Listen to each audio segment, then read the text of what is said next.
अब देखिए क्रोनोलॉजी, अतीक के परिवार का अंत और पुलवामा में आतंकी हमले के तार कैसे जुड़ते हैं। कौन देश का गद्दार और आतंकियों का यार था जिसने हवाई जहाज जवानों को सुरक्षित पहुंचाने के लिए देने से मना कर दिया। अतीक अहमद के भाई को तत्काल उत्तर प्रदेश के पुलिस के एक आला अधिकारी ने धमकी दी, 15 दिन में तुम्हारा काम तमाम कर दिया जाएगा। कौन देश का गद्दार और आतंकियों का यार था जिसने एक साथ 2700 जवानों को सड़क पर उतारा। अतीक के खिलाफ उमेश पाल गवाही दे देता है, उसके बाद उमेश पाल की हत्या कर दी जाती है।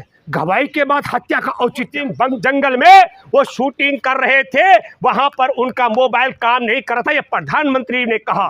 एक बड़ा अहम सवाल, क्या कारण है कि जिनकी जान को खतरा था अतीक और अशरफ को, उन दोनों को एक ही साथ बांध के रखा गया।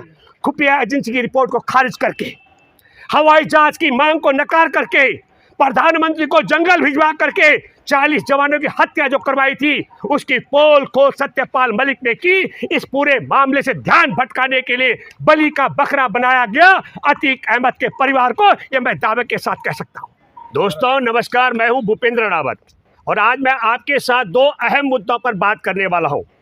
एक, हमारे देश में जम्मू कश्मीर के राज्यपाल रह चुके सत्यपाल मलिक ने 14 फरवरी 2019 को जो पुलवामा में हमला करके 40 जवानों की हत्या कर दी गई थी, उसमें नरेंद्र मोदी की सरकार को कटघरे में खड़ा किया।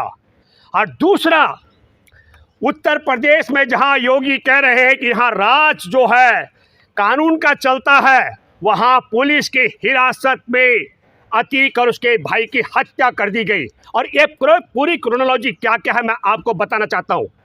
जब तक हम पुलवामा और इस कड़ी को नहीं जोड़ेंगे तो मैं इस पर शुरुआत करता हूँ। 14 फरवरी को आतंकी हमले में, जिस दिन पुलवामा में हमारे 40 जवानों की शहादत हुई थी, उस दिन की घटनाक्रम क्या क्या था। एक, हमारे देश की खुफिया एजेंसी की रिपोर्ट थी कि सैनिकों को सड़क पर चलने पर बारूद मतलब विस्फोट भरी गाड़ी से हमला कर दिया जाएगा। हमारे देश के अंदर नरेंद्र मोदी की सरकार में वह कौन देश का गद्दार और पाकिस्तानी आतंकियों का यार था जिसने खुफिया एजेंसी की रिपोर्ट को तब खारिज कराया। ये बात मैंने अगस्त 2019 में भी कही थी, करोड़ों लोगों ने सुना था, तब मैंने कहा था।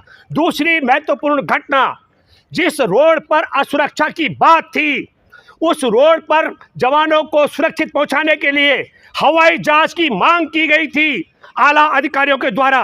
देश का मोदी सरकार में वह कौन देश का गद्दार और आतंकियों का यार था जिसने हवाई जहाज जवानों को सुरक्षित पहुंचाने के लिए देने से मना कर दिया।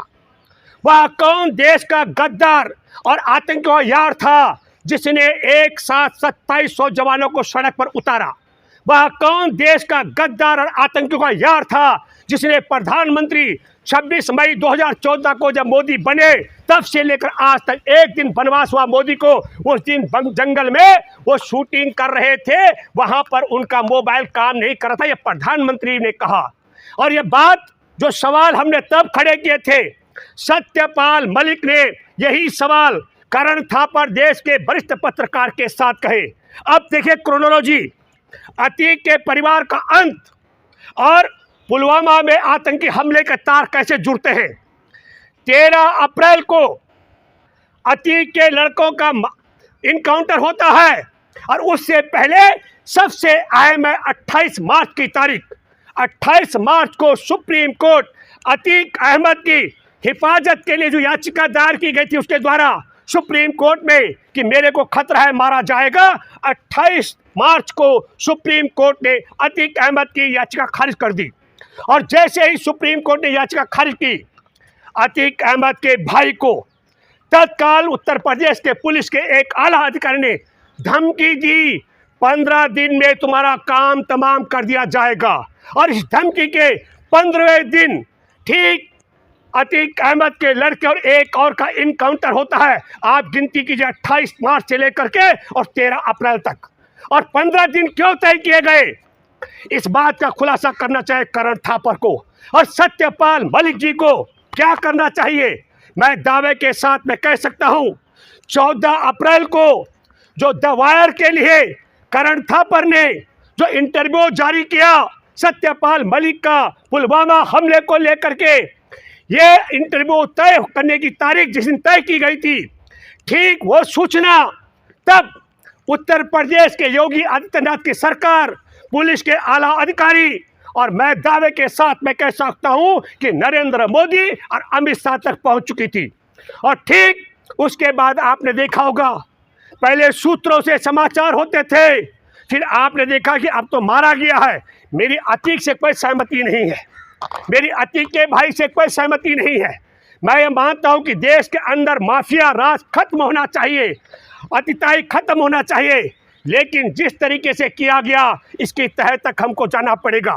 2006 में उमेश पाल का अपहरण करता है अतीक, अपहरण कराता है 2006 में, और 24 फरवरी को जब अतीक के खिलाफ उमेश पाल गवाही दे देता है, उसके बाद उमेश पाल की हत्या कर दी जाती है। गवाही के बाद हत्या का औचित्य, और फिर कानून के राज का खंभ ठोकने वाले योगी आदित्यनाथ, मैं चैलेंज करता हूं, आप सब लोगों ने देखा होगा उमेश पाल की हत्या करने वाले लोग निर्भीक होकर के बम और गोली से हत्या कर रहे थे। किसी प्रकार का भय उनके चेहरे में, उनके आभाव में नहीं दिख रहा था। और ठीक उसी प्रकार अतीक और अतीक के भाई अशरफ की हत्या करने वाले हत्यारों ने भी निर्भीक होकर के 18-19 गोलियां दागी। वहां पुलिस थी खड़ी, पुलिस के आला अधिकारियों ने कहा और माना था कि अतीक को खतरा है। अशरफ को 15 दिन पहले की चुनौती दी गई थी। एक बड़ा अहम सवाल, क्या कारण है कि जिनकी जान को खतरा था अतीक और अशरफ को, उन दोनों को एक ही साथ बांध के रखा गया? कौन सा कारण था?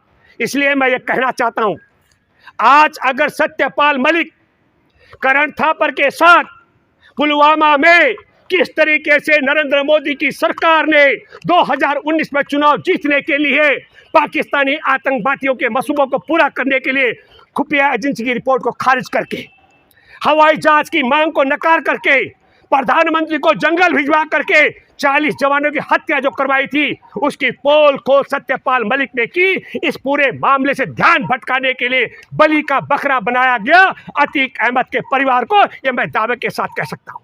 और इसलिए भी कह सकता हूं, इस देश में पहले हत्यारे हैं जिनको गिरफ्तारी के बाद सीधा जेल भेजा गया।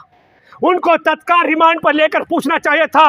इतने गरीब घर के वो लड़के, सबसे पहली बात मैं कहूं, वो 3 अलग अलग इलाकों के रहने वाले, चाहे वो तिवाड़ी, मौर्य, सन्नी, मैं तीनों का जिक्र कर रहा हूं, उनको मिलवाया किसने है ये पूछा जाना चाहिए था। तुर्की में बनी पिस्टल उनके पास किसने पहुंचाई यह बताया जाना चाहिए था। यह पूछा जाना चाहिए था कि जब अतीक और उसके भाई को हॉस्पिटल पहुंचाया जा रहा था, तो यह जानकारी पुलिस में या सरकार में बैठे किस व्यक्ति ने उनको दी कि यही इतने बजे हॉस्पिटल पहुंचेंगे, तुम वहां पहुंचो। उनको वहां पत्रकार बन करके जाने की राय किसने दी? और सबसे महत्वपूर्ण बात है कि जब उसकी जान को खतरा था और यह सब जानते हुए पुलिस के आला अधिकारियों ने कहा, और तब मैं ये कहना चाहता हूं, इस पूरे घटनाक्रम में किस किस को बचाया जा रहा है? जब हमारे देश के अंदर खुफिया एजेंसी की रिपोर्ट खारिज करके पुलवामा जवानों को मरवाया जा सकता हो, तो मैं दावे के साथ मैं कह सकता हूं कि अतीक और उसके भाई की हत्या करा करके हत्यारों को दूसरे काम में योजनाबद्ध तरीके से और किसी को आगे किया जाएगा बलि का बकरा बनाने के लिए।